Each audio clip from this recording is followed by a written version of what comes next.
In this video, I show you Talisman Sabre's Indoor Terrain Kickstarter coming up soon. But before we get into today's video, just want to share with you what the GGGGs are for this month.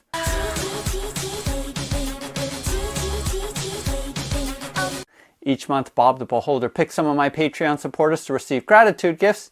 And for this month of October of 2022, we have a $50 credit towards LV427 STL files, 3 $50 credits for Terrainify for any store order for $51 or more, these 2 painted and flocked hills from Terrainify, this set of ruins also from Terrainify, printed and painted, my copy of the Kickstarted Etherfields game, $100 to go towards the Ruins of Mordheim Kickstarter that's going on right now. Also, last week's video was about this sci-fi set from Dragon's Rest, and he has generously offered to give 5 $50 credits towards his web store as well. So we have a lot of gratitude gifts for this month. Use the link below to go to my Patreon page to find out more information. And finally, there will be a all-in pledge for this Kickstarter, but that is going to be one of the gratitude gifts for November. So in the spring of 2021, I did this review video for Talisman Sabre Terrain, and that was their first Kickstarter that launched off their terrain set, which previous to that, they were only offering as printed and or painted sets for consumers to buy. But they finally opened it up so that you could download STL files and create them yourself. And if you haven't seen that video, make sure to check that out because I show an overview of the basic sets that they have up to this point. Now, if you remember in that video, one of the wishes that I had was asking for indoor terrain. And in fact, I had jerry-rigged some files I found on Thingiverse to create some of my own walls for and in. But of course, this doesn't look that great, so I was appealing to Jay and Jeff of Talisman Sabre Terrain, whether or not some future stretch goal or any future plans for an indoor scene like this inn. So I'm really happy to say that they have come out not only with this set as the inn, but also some potential stretch goals, for example, this sewer set. Now, everything that you do see here is still a prototype phase, so they're still tweaking and fine-tuning all of their files. So just make sure you keep that in mind as you look at these printed files. Also, the Kickstarter is launching on November 4th. That is a Friday, which deviates from the typical Tuesday launches. But make sure to use the link below to go to their website, because if you are a day one backer, you will receive a bonus STL file. So use the link below to sign up so that you're reminded once it launches. I do have to say that Gloomhaven is one of my most often played games. I do play weekly, and so I really love this game. And with Frosthaven that's coming out, some of you might be interested in tackling this project and creating these awesome 3D prints for your board. It's just going to augment everything. And all of these files that you see here are new to this Kickstarter. All of the previous files you can purchase now and head over to their website in order to do so if you want to get started on printing. Also, one of the iterations that they came out with since the last Kickstarter is that they have modified all of the files so that they can receive magnets underneath. Now with these, I went ahead to stay consistent with my system. I did modify these files so that there was one central magnet, but their files all have slots so that you can put in a ring of magnets around the perimeter. That's totally optional. You don't have to do that, but as you can see here, I just love magnetizing everything. But I still use the clips because when I want to attain height, just like this in section is raised above the sewer system that's down here, you do need to clip the pieces together because the magnets aren't strong enough. It'll just fall apart. Regardless of whichever method you choose, I think this set is awesome because it just adds more options for your game. Not only for Gloomhaven, but for any hex-based system, this is a great set. I think especially some of the details on these walls look amazing.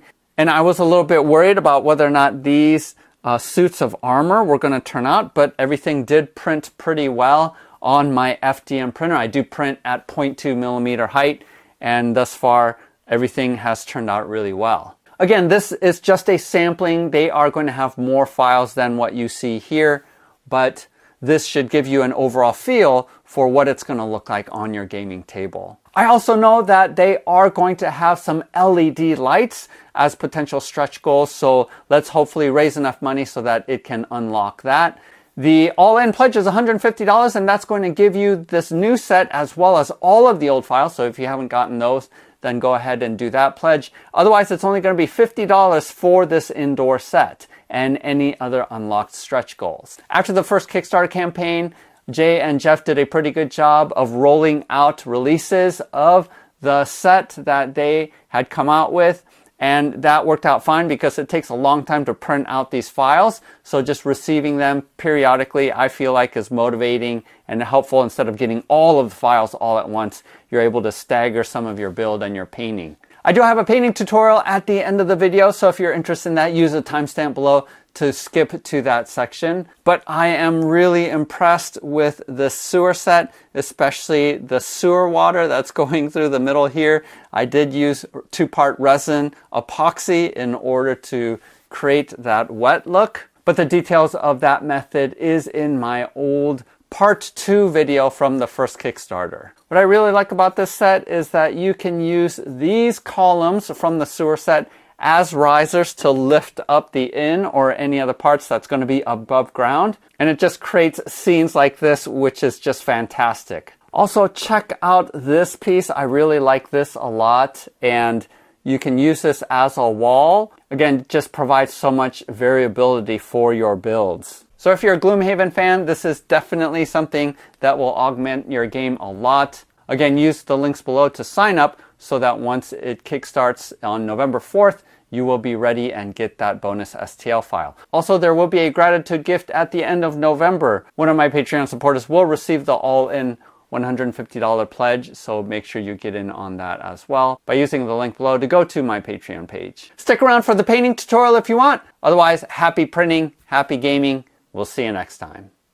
I always start off with a good coat of Krylon Ultra Flat Camouflage Brown for all of the wood. So this is going to be for the end pieces. Then I'm going to take Craft Paint Burnt Sienna and do a dry brush coat using this Hog's Hair stiff brush. It just makes it easier to put on without getting the paint into the cracks and crevices. And this Burnt Sienna just needs one coat and get a nice deep color to all of the wooden parts. Don't worry about getting it onto other parts of the wood. Here is milk chocolate just to vary up some of the wooden pieces. So I'm using this on the barrels that's on these chests, as well as just to differentiate it from the cherry color from the burnt sienna. And you can use any other sort of alternative brown. Honey brown is what I use to highlight the milk chocolate just a little bit here to give it a little bit more of a depth to the color. But again, you can even add white to previous colors. Sable brown, again, a different brown color just to vary it up again. So the chests are going to be the lightest color. But use your discretion, and whatever brown paints that you might have or tans, they're going to work really well. Here I'm going to grab zinc for all of the stone. So this is a pretty dark gray, but I am being careful not to get the paint into the crevices, and the dark brown undercoating is going to function as well for a deep shade for the stones too. So you don't have to go through there and just paint everything dark gray to have that shading. I think the dark brown works perfectly fine with stonework as well. Here's the slate gray. We're going to be putting this on top just to create a layer of dry brushing on top of the stone, again to just give it a little bit more depth. I'm just using an old sable brush here just to do a quick dry brush run through, and that works out really well and is really fast, so you're not going to be spending a ton of time painting individual stones. Now I'm going to be grabbing some burlap, which is a pretty light beige color. Any beige color is going to work for the plaster that's on the walls. And I do use a sable brush. I'm not dry brushing, and so I'm using a standard wet brush method and painting this on, being careful not to get it onto any of the wood or stone around it. And I do leave a nice dark border of that undercoating.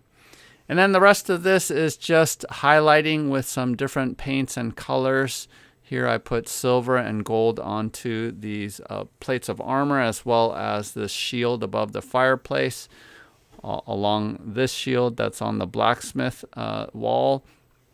And also all of these bookcases, I just use different colors. I hate doing books because you got to do so many colors, but the detail on this piece is super cool. Next, we're going to go on to the sewer set, and I always start off with some really dark gray. They don't make the slate anymore, but I do think they came out with a charcoal slate, and it's not ultra matte, so it's a little bit shinier, but go ahead and use that if you can't find any other dark gray. Then here I'm going to grab some green, almost fluorescent green, but this is tropical foliage, and I'm just straight spray painting right onto the floor tiles. And then here on the walls, what I'm doing is I'm first putting a coat of gray along the top. I'm putting that on first. And then I spray the green down at an angle so it only is hitting the bottom portion of these walls. So you're getting this gradient that you see here. After that dries, I'm going to grab some of this pavement apple barrel, which is super cheap paint, but it's a little bit too dark, so I'm mixing it with the zinc gray, so I'm getting somewhat of an in-between a dark gray color. And I'm just hitting the high spots on the floors so that you get the sense that it is stone, but that there is a bunch of this sewage, green sewage water that is seeping along the floor. That's really the effect you're trying to get, and it's pretty simple. Here's some burnt umber. This is what I'm going to do with all of the metal pieces because I want it to be really rusty. Just putting it on a coat on all of the metal pieces and being pretty generous with that. Next, I'm grabbing some rockwood red and splotching this on random places. Again, this is sort of a foundation for the rust. Here's some burnt orange, and going to use that to just dab on some speckles of rust along different parts of the metal, and just be a little bit random, but with the sable brush, I'm just sort of stabbing it to speckle it somewhat onto the metal pieces. And then finally, I take my really bright orange and am carefully stippling that onto random spots as well to just give it that really blasted, rusted outlook, which I like a lot. Here are the sewer grate covers, which also I use the same method. And then finally, this pipe looks really cool with all of that rust that's on there. Now I'm going to show you how I use this two-part epoxy. Again, refer to my part 2 video from the first Talisman Sabre Kickstarter, and I go more into detail and show you what this product looks like, but I'm very careful to pour it in. I don't actually paint other than the spray paint that I used. And this is how it turned out. I wish I would have put a little bit more green paint into the epoxy because it is not opaque at all. But overall, I'm pretty happy with it. And as you can see here with these extended pans of the set that I've made so far, super impressed with how great this looks. So this is going to be fantastic. With the rest of the terrain, I now have a ton of variety that I can use to build out all of the scenarios from Gloomhaven. And then once Frosthaven comes, intending on using these pieces too. So kudos to Jeff and to Jay for all of their hard work that they are doing and giving these excellent STL files. I know that they're going to do a great job, and we're only going to be limited by what we can unlock through this Kickstarter campaign. So make sure to go over there, show your love and support to them so that they can continue to make awesome files for us. And this is going to look great on your gaming board. But again, happy gaming. We'll see you next time.